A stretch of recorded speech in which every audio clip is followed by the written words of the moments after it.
An Anas bin Malik radhiyallahu anhu qala kana Nabi sallallahu alaihi wasallam yuftir qabla an yusalli ala rutabat fa in lam takun rutabat fatumayrat fa in lam takun tumayrat hasawatin min ma'i. Daripada Anas bin Malik radhiyallahu anhu, beliau berkata, adalah Rasulullah sallallahu alaihi wasallam akan berbuka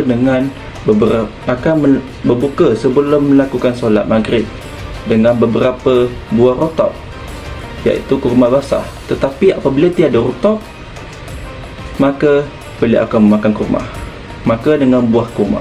Tetapi apabila tidak ada kurma, maka baginda akan minum beberapa teguk air. Pernahkah kita terfikir kenapa baginda mendahulukan kurma sebelum nasi atau hidangan berat sebelum melakukan solat? Daripada sudut iman, ini adalah lambang ketaatan.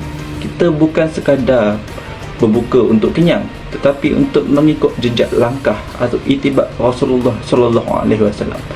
Setiap gigitan kurma itu dikira sebagai satu ibadah. Apabila kita melihat daripada sudut hikmah pula, rotab ataupun kurma basah itu bersifat sejuk dan segar. Ini memberikan ketenangan kepada perut kita yang panas selepas seharian bekerja tanpa apa-apa makanan dan minuman. Allah menciptakan kurma sebagai superfood yang membekalkan tenaga segera atau glukosa kepada diri kita, supaya apabila kita mendirikan solat maghrib, solat isyak, solat tarawih, solat witir, kita tidak hayal atau pening kerana kekurangan gula dalam badan kita.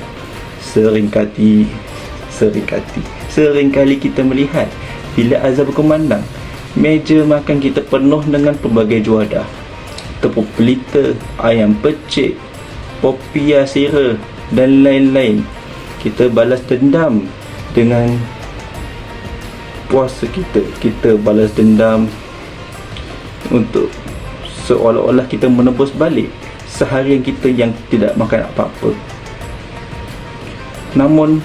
Namun begitu, sunnah mengajar kita kesederhanaan. Cukup dengan beberapa biji kurma dan air, kita terus menghadap Allah, iaitu solat. Ini mengajar jiwa kita bahawa tujuan utama kita berpuasa adalah untuk mengekalkan nafsu, bukannya untuk memanjakannya sebaik sahaja azan berkumandang.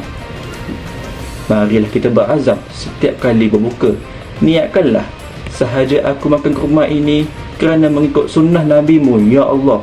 Semoga dengan amalan kecil ini kita akan mendapat syafaat baginda Rasulullah sallallahu alaihi wasallam di akhirat kelak.